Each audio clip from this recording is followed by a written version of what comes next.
Hy het vir my hierdie 4 kategorieë gegee van hoe jy droom. Jy dink net, hoe moet ek droom?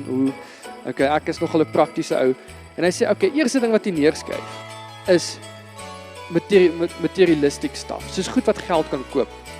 Wat ook al dit is, jou bakkie of jou PlayStation, wat ook al dit nou is.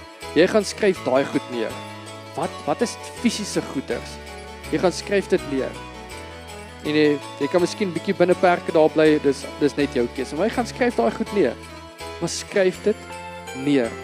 En die tweede ding wat God vir my sê, hy sê, okay, skryf nou goed neer, skryf drome neer wat geld nie kan koop nie. Geld kan nie 4 kinders koop nie. En so ek begin die goed neerskryf. En ek kom op een af en ek sal, een van my drome is, ek sien hierdie kersboom met 4 kinders